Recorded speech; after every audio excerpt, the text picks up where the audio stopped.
Bismillahirrahmanirrahim. In the name of Allah, who is most beneficent and most merciful. Dear students, Assalamu alaikum wa rahmatullahi wa barakatuhu. Wishing you a very happy and healthy day. I'm here with lecture number 17, and today we are going to start our unit number 4. The title of unit number 4 is First Aid, and today the topics of our lecture are English to Urdu translation, and secondly we will discuss Urdu to English translation of paragraph number 10. Now you are watching the title page of your new lesson, unit number 4. The title of your lesson is First Aid. You have to open your textbooks on page number 38. We are going to start Urdu translation of this lesson. First, I will read it in English and then you will listen to me very carefully, word to word Urdu translation and then translation in complete sentence. Let's start. We all need help at times in our lives. Sometimes we may have accidents and we may get hurt. When we are injured or suddenly become unwell, we need someone to help us, someone who knows what to do. It is a temporary and immediate help. This timely assistance, comprising simple medical techniques, is most critical to the victims and is often life-saving. Any lay person can be trained to administer first aid. This first aid can be carried out using minimal equipment. First aid knowledge ranges from taking care of cuts to deal with an unconscious victim. Now you will listen word to word translation very carefully so that you may write the meaning of all difficult words very easily. We all, हम सब को need ज़रूरत पड़ती है help, मदद की at times, कभी कभार in our lives, अपनी ज़िंदगियों में. हम सब को अपनी ज़िंदगियों में कभी कभार मदद की ज़रूरत पड़ती है. Sometimes, बाज़ औक़ात we may have accidents, हम हादसात के शिकार हो सकते हैं. May is showing possibility and we or may get hurt, हम ज़ख्मी हो सकते हैं. Again may is for possibility and get hurt means ज़ख्मी होना. Complete translation will be बाज़ औक़ात हम हादसात का शिकार हो सकते हैं या हम ज़ख्मी हो सकते हैं. When जब we are injured हम ज़ख्मी होते हैं और suddenly या अचानक become unwell बीमार हो जाते हैं. We need हमें ज़रूरत पड़ती है someone किसी ऐसे शख्स की to help us हमारी मदद के लिए. जब हम ज़ख्मी होते हैं या अचानक बीमार हो जाते हैं तो हमें अपनी मदद के लिए किसी शख्स की ज़रूरत पड़ती है. Someone कोई ऐसा शख्स who knows जो जानता हो what to do कि क्या करना है. कोई ऐसा शख्स जो जानता हो कि क्या करना है. It is the temporary ये आर्जी होती है and immediate और फौरी help मदद ये आर्जी और फौरी मदद होती है. This ये timely बर वक्त assistance मदद ये बर वक्त मदद comprising मुश्तमिल simple सादा medical तिब्बी techniques तरीके. सादा तिब्बी तरीक़ों पर मुश्तमिल ये बर वक्त मदद इज़ मोस्ट क्रिटिकल इंतहाई अहम होती है टू द विक्टम्स मुतासरीन के लिए एंड और इज़ होती है ऑफन अक्सर लाइफ सेविंग जान बचाने वाली. सादा तिब्बी तरीक़ों पर मुश्तमिल ये बर वक्त मदद मुतासरीन के लिए इंतहाई अहम होती है और अक्सर जान बचाने वाली होती है. एनी किसी भी ले पर्सन आम शख्स को किसी भी आम शख्स को कैन बी ट्रेन तरबियत दी जा सकती है टू एडमिनिस्टर फ्राहम करने की फर्स्ट एड इब्तदाई मदद. किसी भी आम शख्स को इब्तदाई तिब्बी मदद फ्राहम करने की तरबियत दी जा सकती है. दिस फर्स्ट एड ये इब्तदाई तिब्बी मदद कैन बी कैरिड आउट फ्राहम की जा सकती है यूजिंग इस्तेमाल करते हुए मिनिमल कम से कम इक्विपमेंट सामान. ये इब्तदाई तिब्बी मदद कम से कम सामान इस्तेमाल करते हुए फ्राहम की जा सकती है. First aid knowledge. First aid इब्तदाई तिब्बी मदद नॉलेज इल्म. इब्तदाई तिब्बी मदद का इल्म रेंजेस मुहित होता है फ्रॉम से टेकिंग केयर ख्याल रखना ऑफ कट्स ज़ख्मों का टू डीलिंग निमटना विद के साथ एन अनकॉन्शियस एक बेहोश विक्टिम फर्द. Now the complete translation will be, इब्तदाई तिब्बी मदद का इल्म ज़ख्मों का ख्याल रखने से लेकर एक बेहोश मुतासरा फ़र्द के साथ निपटने तक मुहित होता है। Now you may see on screen the Urdu meanings of difficult words of paragraph number 1.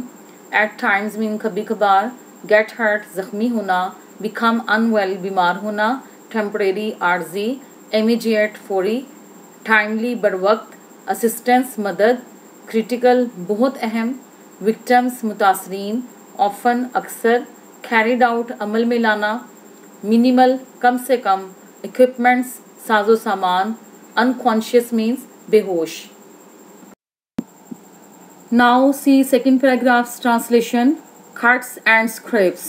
Cuts means ज़ख़म and scrapes means खराशें, ज़ख़म और खराशें।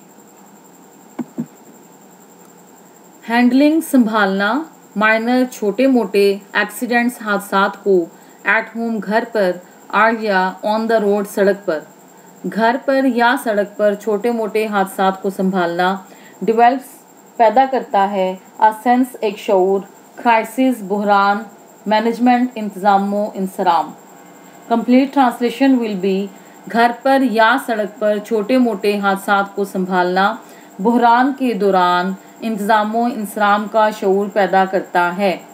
दिस ये मे प्रिपेयर तैयार कर सकता है, पीपल लोगों को, टू टैकल निमटने के लिए, विद के साथ, अनएक्सपेक्टेड गैर मुतवक्के, एमरजेंसीज हंगामी सूरत हालात, विद ग्रेट कॉन्फिडेंस बहुत ज़्यादा एतमाद के साथ। ये लोगों को बहुत एतमाद के साथ गैर मुतवक्के हंगामी सूरत हाल को से निमटने के लिए तैयार कर सकता है। Again I am repeating for you, ये लोगों को बहुत एतमाद के साथ गैर मुतवक्के हंगामी सूरत हाल से निमटने के लिए तैयार कर सकता है। माइनर छोटे, कट्स ज़ख़म, एंड और स्क्रैप्स खराशें, छोटे ज़ख़मों और खराशों की सूरत में यूजुअली आम तौर पर डू नॉट नीड ज़रूरत नहीं पड़ती, टू गो जाने के लिए, to the emergency room emergency room में। छोटे ज़ख़मों और खराशों की सूरत में आम तौर पर एमरजेंसी रूम में जाने की ज़रूरत नहीं पड़ती। येट ताहम प्रॉपर केयर मुनासिब देखभाल इज़ एसेंशियल बहुत ज़रूरी होती है, टू अवॉइड बचने के लिए, इन्फेक्शन जरासीम ज़दगी, आर अदर कॉम्प्लिकेशंस या दूसरी पेचीदगियों से। ताहम जरासीम ज़दगी या दूसरी पेचीदगियों से बचने के लिए मुनासिब देखभाल की ज़रूरत होती है। फॉलोइंग दैट झेल गाइडलाइंस रहनुमाई उसूल कैन हेल्प मदद कर सकते हैं, यू आपकी, टू हैंडल निमटने के लिए, क्राइसिस बुहरान से, एंड और टेक केयर देखभाल करने के लिए, ऑफ ऑल सबकी। दैट झेल रहनुमाई उसूल बुहरान से निमटने के लिए और सबकी देखभाल करने के लिए आपकी मदद कर सकते हैं। These are the meanings of paragraph number 2 of difficult words. Handling means संभालना, crisis management हंगामी हालात से निमटना या हंगामी हालात का इंतज़ाम व इंसराम, unexpected गैर मुतवक्के, scraps means खराशें, infection means जरासीम ज़दगी, complications means पेचीदगियों। Now see next paragraph. The heading of next paragraph is stop the bleeding. Stop means रोकना, bleeding means खून का बहाव, it means खून के बहाव को रोकना।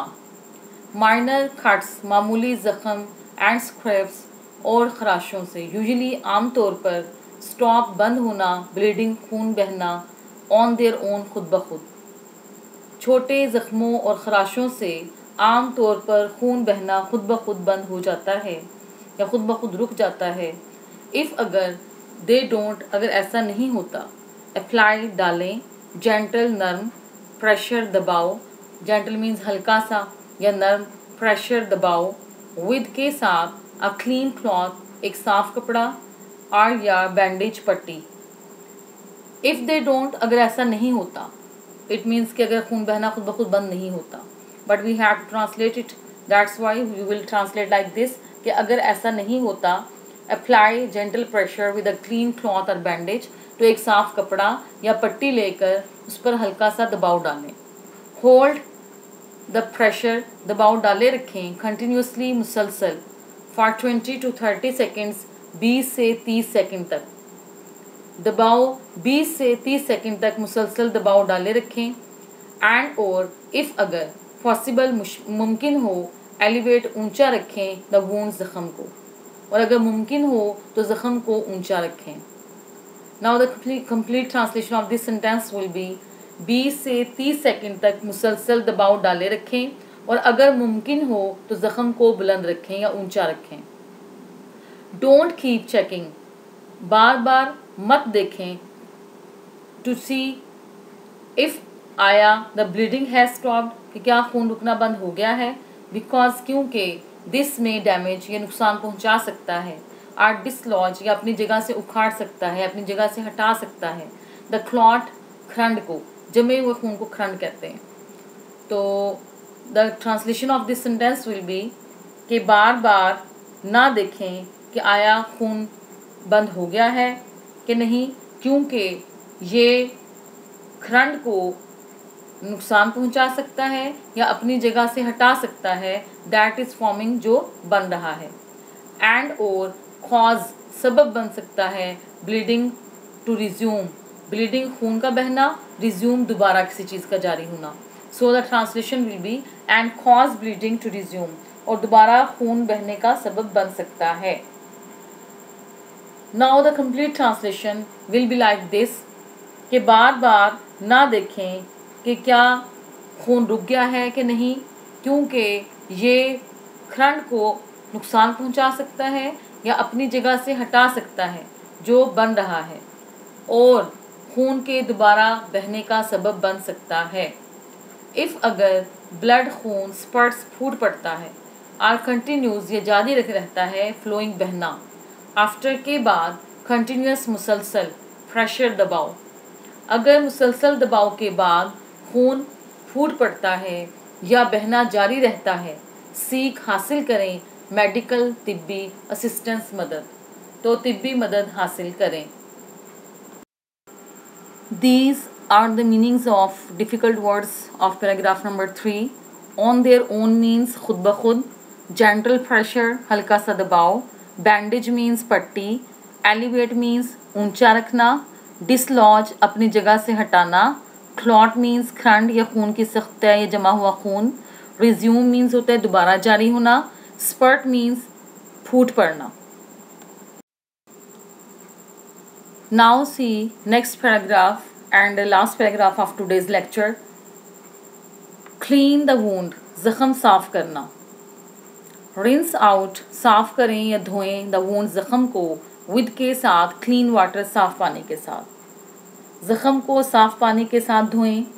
To clean, साफ करने के लिए, the area, हिस्सा, around, इर्द गिर्द, the wound, ज़ख़म के इर्द गिर्द के हिस्से को साफ करने के लिए, use soap, इस्तेमाल करें, यूज़ इस्तेमाल करें, सोप, साबुन, एंड और अ वॉश क्लॉथ, धोने का कपड़ा, मतलब कि सॉफ़ी आप शॉर्ट मीनिंग यूज़ कर सकते हैं इसके लिए। So the translation will be, ज़ख़म के इर्द गिर्द के हिस्से को साफ़ करने के लिए साबुन और एक साफ़ी इस्तेमाल करें, बट लेकिन सोप, साबुन, कैन इरिटेट, खारिश पैदा कर सकती है, द वूंड, ज़ख़म को, या ज़ख़म को, इरिटेट मीन्स ख़राब कर सकती है भी हो सकता है। So you would translate like this कि लेकिन सोप ज़ख़म में ख़ारिश पैदा कर सकती है, सो लिहाजा ट्राई, कोशिश करें, टू कीप इट आउट, दूर रखने की इसे, ऑफ द एक्चुअल वूंड, असल ज़ख़म से बाहर, हकीकी ज़ख़म से बाहर, लिहाजा इसको असल ज़ख़म से बाहर रखने की कोशिश करें। लेकिन साबुन ज़ख़म को ख़राब कर सकती है या ज़ख़म में ख़ारिश पैदा कर सकती है, लिहाजा इसे असल ज़ख़म से दूर रखने की कोशिश करें। इफ़ अगर डर्ट और डेब्रिज, गर्द या गर्द के ज़रात, रिमेंस, रह जाते हैं, इन द वूंड, ज़ख़म में, अगर ज़ख़म में मिट्टी और गर्द के ज़रात रह जाते हैं, आफ्टर वॉशिंग, धोने के बाद। अगर धोने के बाद भी ज़ख़म में मिट्टी के ज़र्रात रह जाते हैं, यूज़ इस्तेमाल करें ट्वीज़र्स, मोचना, क्लीन्ड, साफ़ किया हुआ, विद अल्कोहल, अल्कोहल के साथ। तो अल्कोहल के साथ साफ़ किया हुआ मोचना इस्तेमाल करें या चिमटी। You may use this Urdu meaning of tweezers to remove, बाहर निकालने के लिए, द पार्टिकल्स, ज़र्रात को। तो ज़र्रात को बाहर निकालने के लिए अल्कोहल से साफ़ की हुई चिमटी इस्तेमाल करें। कंप्लीट ट्रांसलेशन विल बी कि अगर धोने के बाद ज़ख़म में गर्द के ज़र्रात रह जाते हैं तो ज़र्रात को बाहर निकालने के लिए अल्कोहल से साफ़ की हुई चिमटी इस्तेमाल करें। इफ़ अगर डेब्रिस स्टिल रिमेंस, डेब्रिस ज़र्रात स्टिल फिर भी, रिमेंस बाकी रह जाते हैं, अगर फिर भी ज़र्रात बाकी रह जाते हैं, सी रुजू करें योर डॉक्टर, अपने डॉक्टर से या अपने मुआलिज से। डॉक्टर का उर्दू मीनिंग आप मुआलिज भी लिख सकते हैं और उर्दू में भी आप डॉक्टर लिख सकते हैं। सो द ट्रांसलेशन विल बी कि अगर ज़र्रात फिर भी बाकी रह जाते हैं, सी योर डॉक्टर, अपने मुआलिज से रुजू करें। थॉरो क्लीनिंग, थॉरो मीन्स मुकम्मल, क्लीनिंग मीन्स सफाई। थॉरो क्लीनिंग, मुकम्मल सफाई, रिड्यूसेस, कम करती है, द रिस्क, खतरे को, ऑफ इन्फेक्शन, जरासीम ज़दगी, एंड टेटनस, और तशन्नुज के। टेटनस मीन्स तशन्नुज। So the translation will be मुकम्मल सफाई जरासीम ज़दगी और तशन्नुज के ख़तरे को कम करती है। See the meanings of paragraph number 4। Rinse out means होता है साफ़ करना, इरिटेट मीन्स खारिश पैदा करना या ख़राब करना, कीप आउट, दूर रखना, डर्ट एंड डेब्रिज, गर्दो गुबार के ज़र्रात, ट्वीज़र्स मीन्स चिमटी या मोचना, रिस्क मीन्स खतरा, एंड टेटनस मीन्स तशन्नुज। Now it's time to discuss in English B the English translation of paragraph number 10 and 11. You may see on screen paragraph number 10. It's a really very easy paragraph. शहर आने से पहले हम गांव में रहते थे। गांव में हम लोग बहुत खुश थे। हम सुबह सवेरे उठते थे, मुंह हाथ धोकर नमाज पढ़ते और फिर सरसब्ज खेतों में सैर के लिए जाते। दोपहर को दरख्तों की छांव में सोते थे। गांव के पास एक नदी बहती थी, इसका पानी साफ और ठंडा था।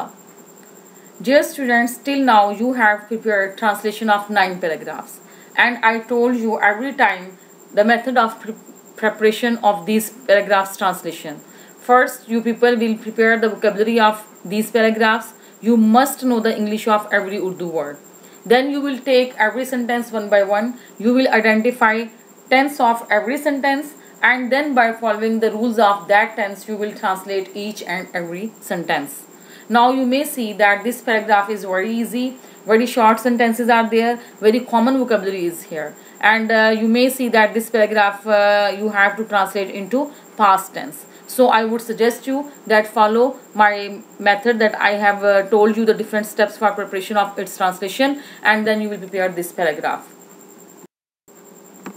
It means that today your home task is to prepare translation of first page of unit number 4, first aid, and then you will prepare translation of paragraph number 10 and 11. Now it's time to say you Allah Hafiz, take good care of you.